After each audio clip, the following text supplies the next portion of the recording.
King Solomon teaches us to live a life of communion with God and without controversy. Great is this mystery of godliness and unspeakable advantage.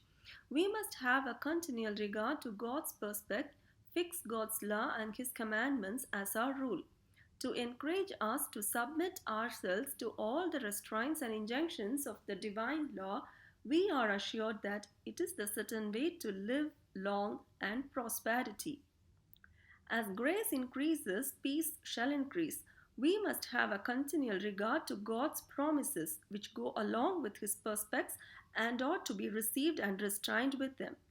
A good man seeks favor of God in the first place. We must have a continual regard to God's providence, must own and depend upon it in all our affairs, both by faith and prayer. By faith, we must repose an entire confidence in the wisdom of power and godliness of God. By prayer, in all the ways we acknowledge God.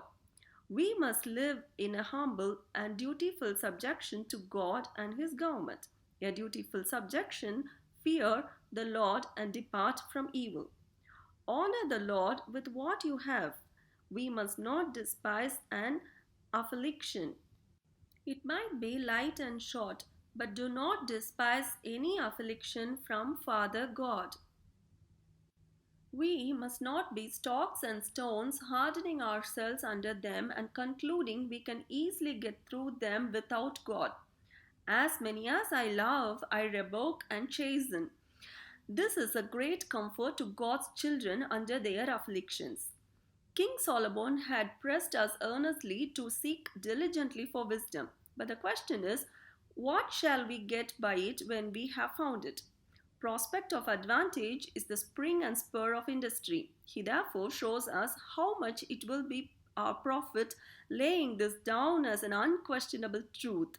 Happy is the man that finds wisdom, the true wisdom which contains in the knowledge, love of God, and an entire conformity to all the intentions of His truth, providence, law. It is true happiness. It is the happiness of paradise. Solomon have pronounced those happy who not only lay hold on wisdom but retain her. It will be life to our soul. It shall infuse grace. Good people are taken under God's special protection, and therein they may have an entire satisfaction.